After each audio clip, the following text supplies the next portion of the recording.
Hi everybody, it's Mika and I'm back doing a book review on this book right here, Jambalaya by Louisa Tish. I think that's how you say her name.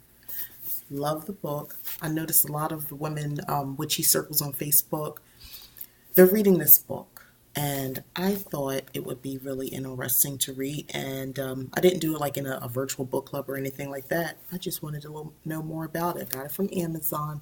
I spent $14.99 on it. See, Uh, it was worth it. I actually got a discount through my job, though, so I didn't pay full price. But I will tell you this, it was really worth it. The book was very interesting, and I love nonfiction written from a narrative perspective. It's easy for me to follow. But basically, the author takes you on a journey from her background in Louisiana. Forgive the noise. I don't know what's going on upstairs. She takes us to her background in Louisiana, and she talks about basically her mother, who, and her mother's mother, who, for the most part, they consider themselves Christian. They were doing they were doing workings and things like that without realizing it, and how she eventually got on this path. She was attuned at a young age to spirits and intuitiveness, and she just takes you on a journey, and then she brings you up to speed with practical applications of the craft, so to speak, ritual doing ritual work and things like that. So that's what I found interesting, and a lot of it is stuff that I think that could be done. You don't have to go online and get these supplies and ingredients and for spell work and ritual work. Actually, it was really interesting for the most part, very folksy, which is, I think, her intention. I thoroughly enjoyed it, and also history because she talks about Marie Laveau and that whole background and where she fits in with voodoo. I like that in the discussion of African deities. Let me see this here. I won't show too much of the book, copyright and all that stuff. I'm working on a book myself, so the last thing I want to do is share somebody else's work without taking the proper steps to do so. But I will say it was a thoroughly enjoyable read. I thoroughly enjoyed reading it. I learned a lot from the book.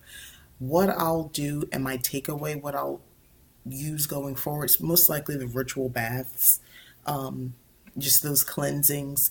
I knew how to dress a candle, but how she talks about starting from the middle, and I never thought to do it like that. I never really thought how to, when you dress a candle, you're applying oil, and as you rub the oil of your choosing into the candle, all of it has meaning.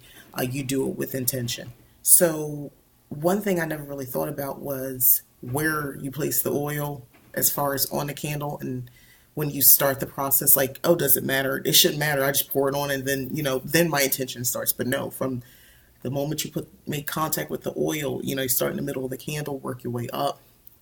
Just information like that, and not to reuse a candle or a glass container that you're putting the candle in.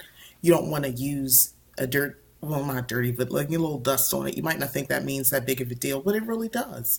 It's all about the little details, preparation, things like that. So, not that I didn't know, but it's kind of like a little reminder. So that's a big takeaway. The history, I love learning about things in the past, and how things came to be. And she's done some traveling, the author, to Africa. She's done a lot of interviews over the years, and she's compiled the work into this book. I appreciate all of that. I appreciate learning her perspective, especially on Louisiana history and as far as Marie Laveau, because you hear so many things. There's movies, it's,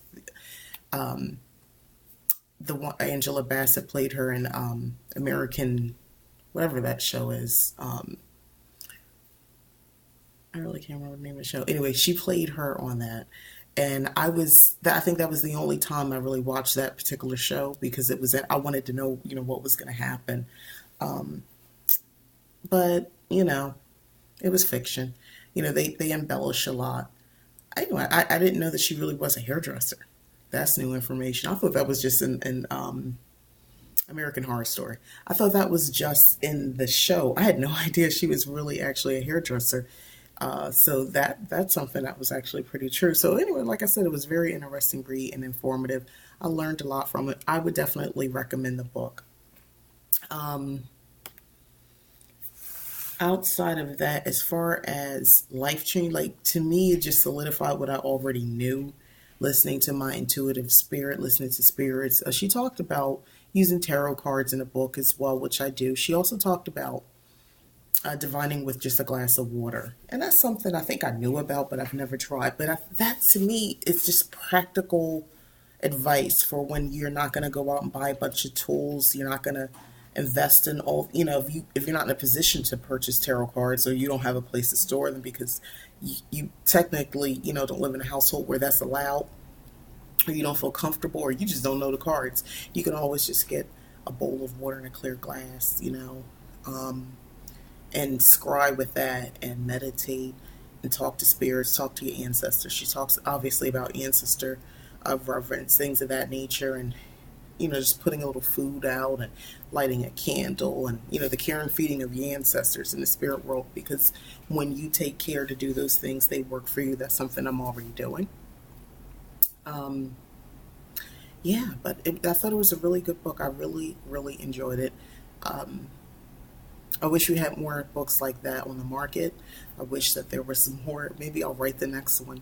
Wish there was more practical advice for women of color because she talked to all women at parts of the book, but at some point she did mention she was speaking, or at least the part in the books that she was talking about concerned women of color. And that matters because when I go into Barnes and Noble, if you go online, most of the books majority are written from a Celtic perspective, European perspective of paganism, which I don't have a problem with that, especially since I think on some level most of us are probably pretty mixed up anyway. But I do feel a strong pull to traditional African spirituality. And as far as what comes from studying that, because I'm experiencing things. As the older I get, I'm definitely more open. My third eye is way open, and people come to me because most likely because of age and because of my experiences that I've been vocal about with some family members and friends. They'll come to me, and there's a part, there's something that goes beyond the Wicca. Uh, way beyond that. When you start getting into some real heavy things and people are saying, what am I supposed to do? Am I supposed to just take this? And, voodoo is the answer to that to me, to the cousin who is, beat up really bad by people, set up by his friends, a young man, by people he thought were his friends, Yeah, that's a voodoo moment. To the husband who, is so argumentative all the time, and it's like you find this every day. It's something, the bigger and the bickering. Yeah, that might be a voodoo moment. For the husband who won't stay faithful to the friend who wants to reconnect. That's those are moments where you do a little spell work, you do voodoo. I guess I could go. Everything can be, white light, magic, love. Not if I'm trying to get back at somebody. And also in the book, she talks about hexing all the time, which, um, if you feel like you constantly are always hexing, yeah, that's a problem. Uh, for me, I think maybe I can't even tell you the last time I've actually put a hex on somebody. I'm not, I don't think like that. Honestly, I have so many guards, barriers up, and protection spells around me and my family. I don't really feel it's necessary. I just reinforce what's already there. My thing is prevention. Keep it from happening to begin with. You shouldn't have to keep hexing anybody. But for those outside of my immediate circle that, I might care about, or my friends, or other family members, people they care about, yeah, I'm okay with that. I don't mind doing that for them. I don't mind um, doing whatever I need to help them. Protection, hexing, doesn't happen very often, but it does happen. And also the good things as well, helping with getting pregnant, helping with holding, keeping the baby, carrying the baby full term, all of that good stuff.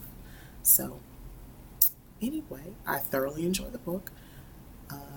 I would recommend the purchase of the book.